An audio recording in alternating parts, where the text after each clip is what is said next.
Salam berjumpa kembali di channel Thesis Speaker. Kali ini kami ingin menyajikan cerpen-cerpen yang menarik dan unik karya saya, Teguh Santoso. Semoga Anda akan menikmati dan cerpen yang positif ini akan memberikan inovasi buat Anda semua. Cerpen kali ini berjudul Air Mata Rindu Seorang Mu'alaf. Cerpen ini saya tulis di apartemen Kalibata tahun 2019.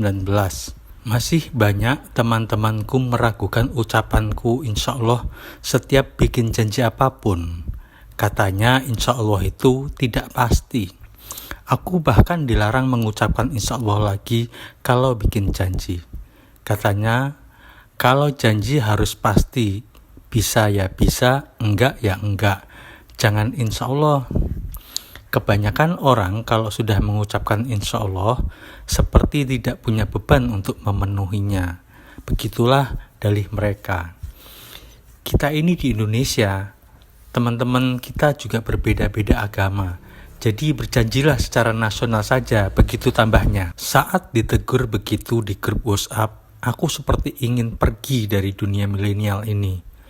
Aku jadi ingin menjauh dari kemajuan teknologi yang semakin menjamur seantero dunia ini. Gara-gara aku dilarang mengucapkan insya Allah di grup nasional. Tidak ada genangan air mata, tidak ada tetesan air mata, tapi hatiku serasa menangis. Entah kenapa begitu sedih. Penuh tanda tanya di dalam benakku tentang insya Allah itu apa. Dan aku selalu mengingat Nabi Muhammad SAW ingin bertanya, sebenarnya apa hakikat insya Allah itu? Kenapa teman-temanku tidak bisa terima aku mengucapkan itu padahal aku muslim?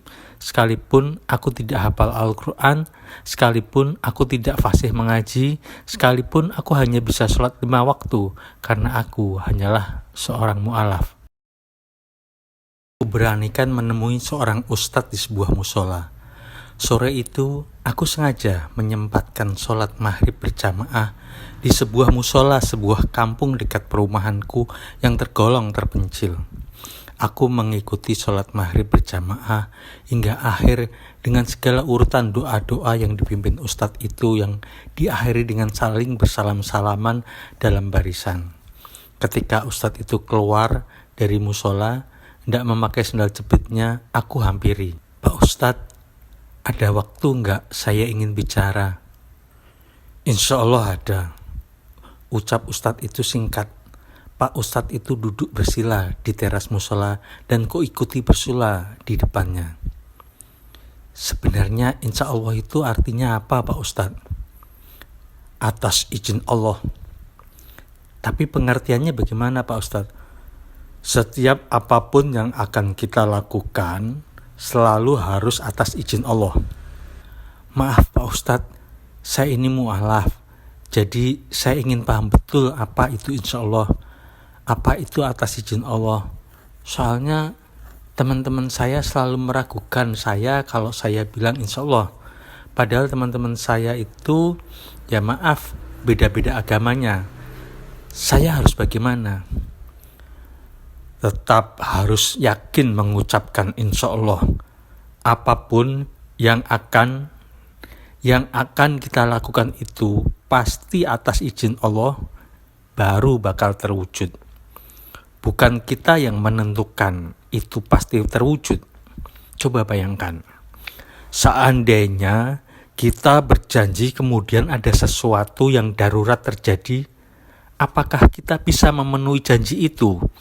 Kalau kita memastikan janji kita dan terjadi sesuatu yang menghalangi janji itu, berarti belum ada izin Allah untuk memenuhi janji. Makanya wajib mengucapkan insya Allah. Tapi teman-teman saya berbeda-beda keyakinan. Sekalipun begitu, tetap kamu sebagai muslim harus mengucapkan insya Allah. Apa kamu sering melanggar janji? Begitulah Pak Ustadz, ada aja keperluan yang lebih penting. Janji itu seperti hutang yang harus dibayar. Makanya perlu mengucapkan insya Allah apabila terjadi sesuatu yang menghambat kita. Aku terdiam merenungi kata-kata Pak Ustadz. Apalagi yang harus aku tanyakan mumpung lagi ketemu Pak Ustadz. Kamu suka baca, nak? Suka.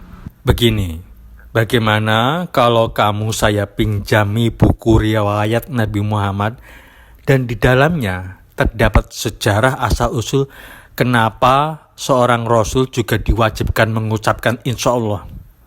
Senang sekali saya Pak Ustadz. Mari ikut saya ke rumah. Pak Ustadz berdiri dan memakai sandal jepitnya. Begitupun aku mengikutinya. Rumah Pak Ustadz tidak jauh dari musola. Kami hanya berjalan sekitar 2 menit. Pak Ustadz mengucapkan Assalamualaikum saat memasuki rumahnya yang wajib dijawab suara istri dan anak-anaknya yang sedang pada mengaji Al-Quran. Pak Ustadz mempersilahkan aku duduk di kursi rotan yang tampak baru dipernis mengkilat serta bau aroma pernis. Tak lama Pak Ustadz kembali ke ruang tamu itu dan menyodorkan buku riwayat Nabi Muhammad SAW. Aku menerimanya dan dengan penuh gairah membuka-buka isinya, terutama daftar isi buku itu. Segala sesuatu yang ingin kamu ketahui, bacalah asal-usulnya. Pasti kamu akan pandai menerapkannya di dalam lingkungan kamu. Iya Pak Ustadz. Ngomong-ngomong, kamu tinggal di mana? Nevaro Estate Pak Ustadz, di balik kampung ini. Oh, pojokan itu, perumahan elit terbatas. Iya Pak Ustadz. Bawa pulang buku itu. Baca sampai selesai. Maaf, sebentar lagi saya mesti menyiapkan pengajian dengan warga kampung ini. Barangkali kamu mau ikut? Jujur saya sedang penasaran dengan kalimat insya Allah Pak Ustadz. Saya ingin segera membaca habis buku ini supaya bisa saya kembalikan. Insya Allah. Iya, insya Allah. Saya permisi Pak Ustadz. Assalamualaikum. Waalaikumsalam warahmatullahi wabarakatuh. Rasanya langkahku seperti diterbangkan buruk. Dalam sekejap telah aku masuki kamarku yang dingin oleh AC.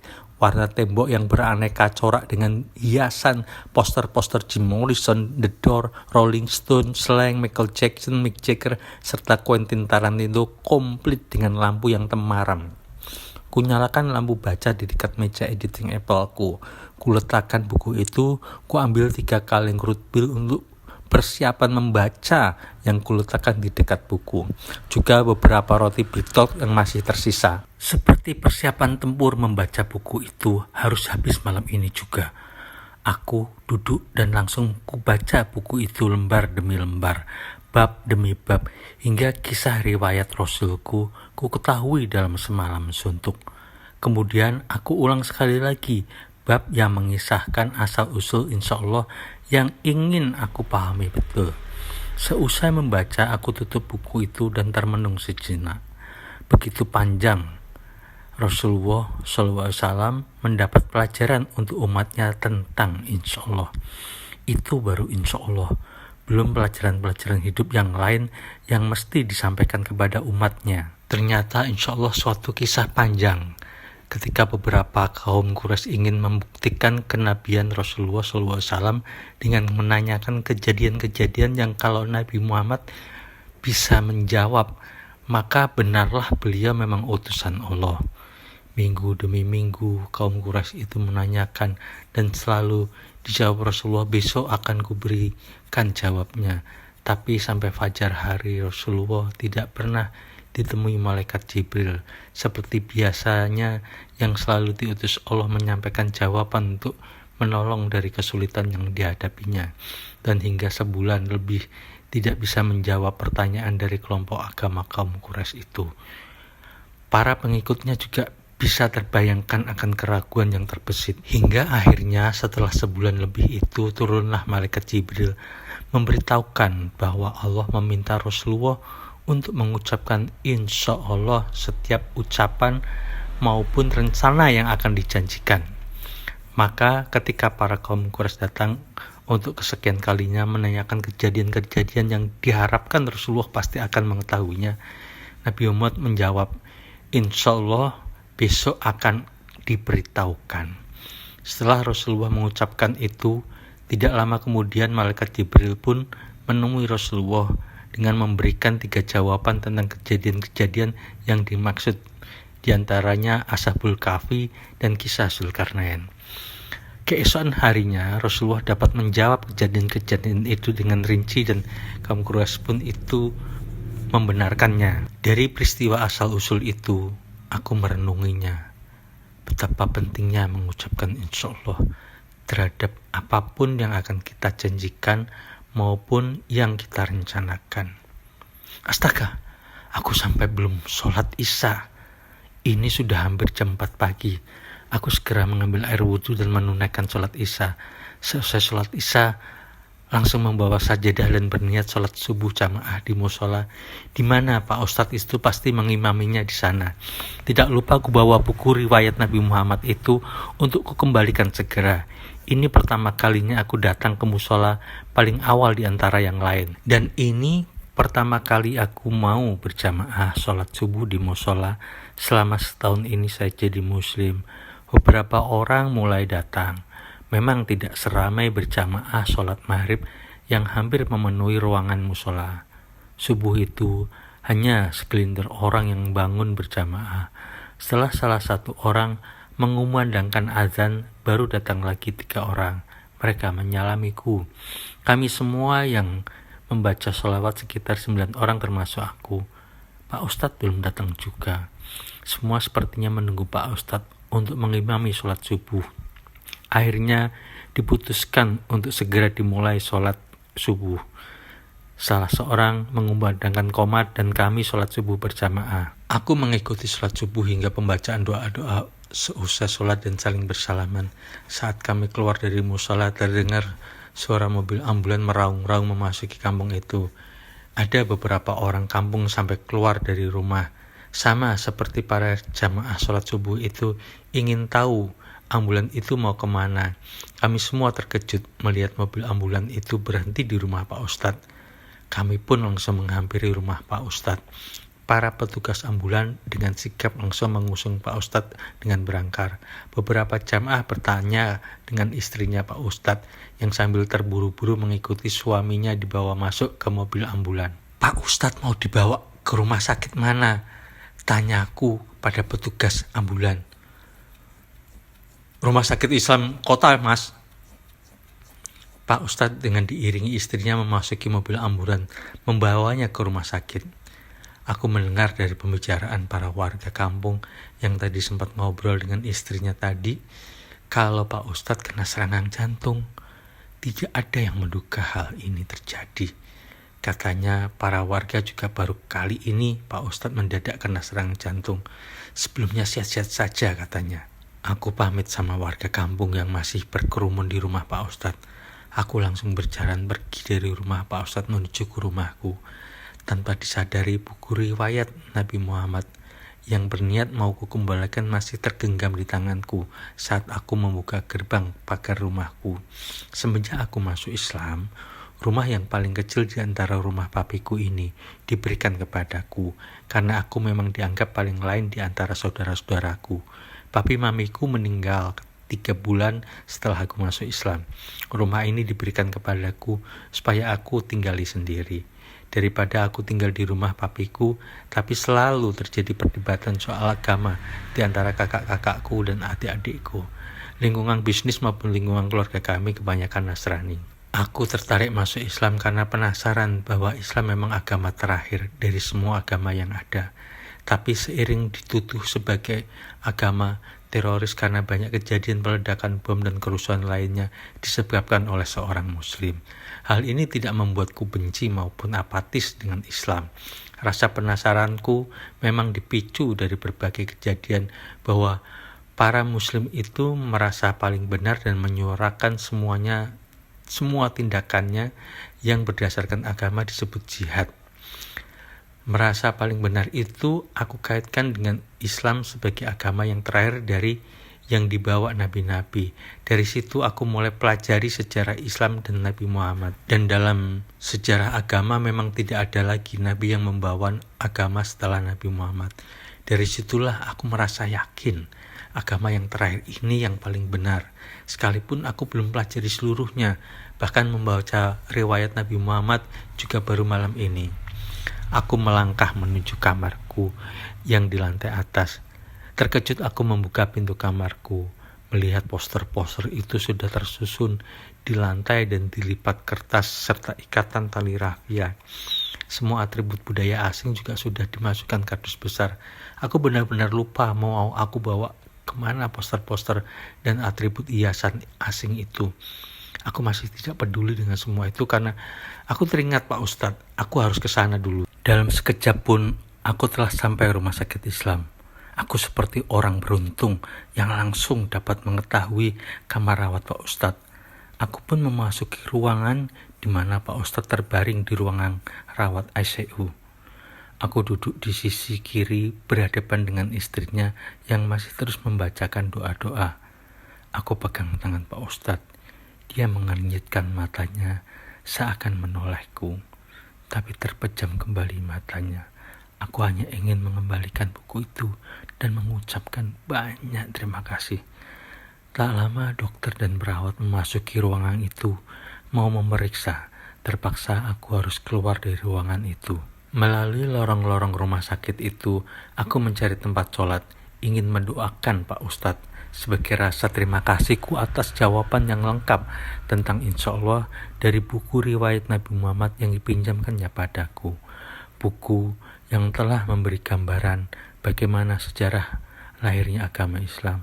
Perilaku Nabi Muhammad yang begitu mulia dalam kesederhanaan dan segala ajaran-ajarannya tentang kedamaian hidup berdampingan dengan segala perbedaan, segala kearifan seorang Rasul, kebersahajaan seorang Rasul yang down to earth, yang begitu membumi selayaknya manusia pada umumnya, yang tidak mau dikultuskan. Semua itu membuat luluh lantak segala kesombonganku di masa lalu. Aku menangisi masa laluku dan tangisan itu mengundang kerinduanku yang mendalam terhadap Rasulullah. Ingin aku berdoa mengucapkan terima kasih telah membawakan Islam kepada seluruh umat di dunia. Agama yang sebenarnya penuh damai, bahkan membuat diriku takut merasa paling benar. Kalau arogansi bisa menyeret ke dalam bujukan kedok putih, seperti yang pernah aku dengar dari Cak Nun. Jangan salah akal membela Islam, karena justru Islam telah membela kita ke dalam kebenaran. Dari riwayat Nabi Muhammad itu membuatku merinding akan kecongkaanku di masa lalu.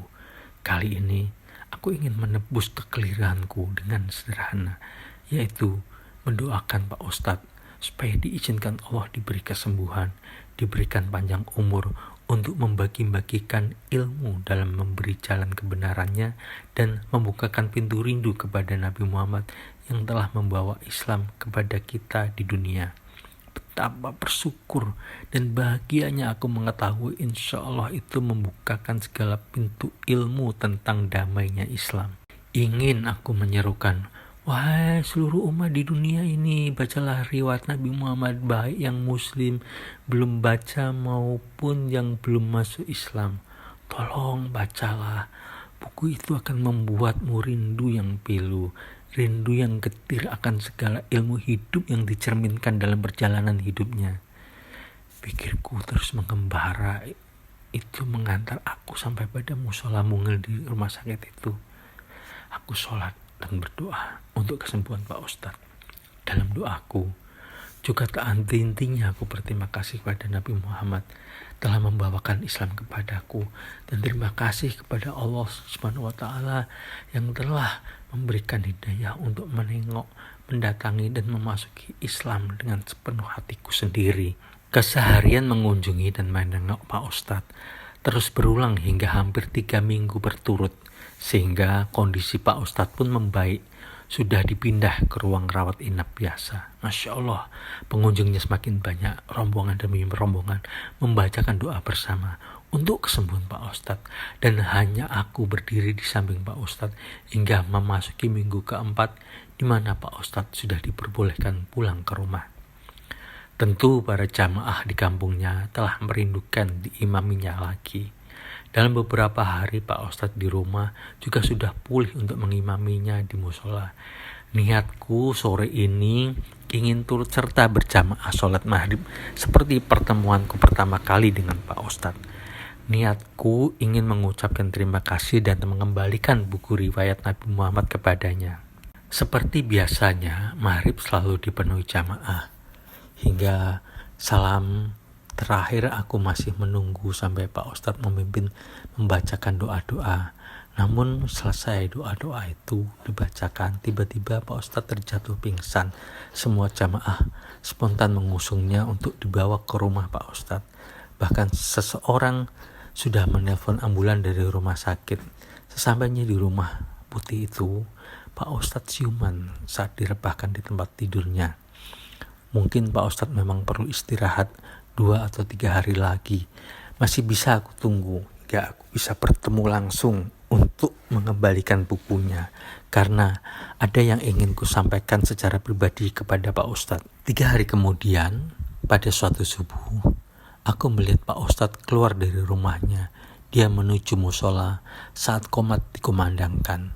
Bersamaan itu aku juga berjalan menuju musola yang sama. Untung aku selalu membawa bukunya. Mungkin ini kesempatanku untuk mengembalikan buku itu, karena siapa tahu akan berguna untuk orang lain yang bisa dipinjaminya. Kalau aku berencana membelinya sendiri di toko buku untuk menjadikan koleksi favoritku. Subuh ini seperti pertemuanku kedua dengan Pak Ustadz saat dia dibawa ke rumah sakit karena serangan jantung. Semoga Pak Ustadz akan selalu sehat dan diberi panjang umur. Sholat subuh pun sudah dimulai, aku mengikutinya. Buku kuletakkan di sampingku saat aku sholat. Hanya 9 orang termasuk diriku. Seperti biasa, usai salam terakhir, membacakan doa-doa dipimpin Pak Ustadz. Dia sempat melirik ke arah bukunya sekali lagi, karena aku duduk searah dengan pandangannya dia duduk. Setelah bersalam-salaman, Pak Ustadz itu berbicara kepada 8 jamaah yang ada di situ. Biarkan aku mau sendiri di musola sebentar. Kenapa Pak Ustadz? Saya temani. Tidak usah. Semua pun keluar musola, memakai alas kakinya masing-masing sembari berjalan ke arah rumah masing-masing dengan penuh penasaran, memandangi ke arah Pak Ustadz yang berjalan menghampiriku dan duduk di sampingku. Buku ini tidak harus kamu kembalikan. Kamu juga sudah mengucapkan insya Allah kamu kembalikan. Jadi kalau tidak kamu kembalikan juga tidak apa-apa. Aku ingin menjawab, tapi sepertinya Pak Ustadz ingin meneruskan kata-katanya. Kamu tidak harus selalu berjamaah ke sini, supaya rumah kamu juga kamu gunakan untuk sholat. Coba kamu sholat di tempat biasa kamu sholat yang sudah lama tidak kamu gunakan untuk sholat. Nanti insya Allah saya akan berkunjung ke rumahmu. Sekali-kali kita berjamaah di rumahmu, di tempat kamu biasa sholat. Dan saya akan mengambil buku itu di rumah kamu. Sekarang saya harus istirahat dan berdoa kepada Allah, ingin mengucapkan syukur atas segala nikmat, juga nikmat dipertemukan mu'alaf seperti kamu yang rindu dengan nabimu setelah membaca itu. Pulanglah, bawalah buku itu. Insya Allah saya akan segera ke sana. Biarkan aku di sini sendiri berdoa. Aku pun tanpa seucap kata segera bangkit membawa buku itu keluar dari musola. Aku berjalan menuju rumahku, melewati rumah Pak Ustadz yang seperti biasa terdengar suara ngaji istri dan anaknya. Aku memasuki gerbang rumahku, membuka pintu rumahku, menaiki tangga menuju kamarku yang ada di lantai atas. Terdengar suara pintu gerbangku dibuka paksa dan sebuah mobil memasuki halaman rumahku. Pintu rumahku juga dibuka dengan paksa. Terdengar suara kakakku, Norman? Aku juga terkejut melihat Pak Ustadz dan beberapa warga kampung yang tadi jamaah subuh memasuki halaman rumahku dengan mengendarai motor berboncengan. Maaf, kalian siapa dan ada apa kemari? Saya cuma mau mengambil buku yang dipinjam, Mas, ujar Pak Ustadz. Norman? Pinjam buku apa Norman sama kamu? Buku Nabi Muhammad. Norman, ini ada yang mau mengambil buku. Ayo Pak Ustadz, ikut ke atas. Kamarnya di atas, mungkin masih tidur. Pak Ustadz berjalan naik ke atas mengiringi kakakku. Ku buka tempat aku biasa sholat, dan begitu terkejutnya aku melihat diriku tersungkur kaku di atas sajadah sambil memegang buku riwayat Nabi Muhammad. Rupanya aku telah meninggal sejak 39 hari yang lalu. Tetesan air mataku jatuh mengenai buku itu. Kakakku sok menangis memelukku. Warga berdatangan ke atas. Salah satu menelpon ambulan. Pak Ustadz itu mengambil buku itu. Tetesan air mataku diusapnya. Tetesan air mata rinduku pada Nabi Muhammad. Demikian cerpen karya saya yang berjudul Air Mata Rindu Seorang Mu'alaf. Terima kasih telah menyimak cerpen kami. Semoga ini bermanfaat.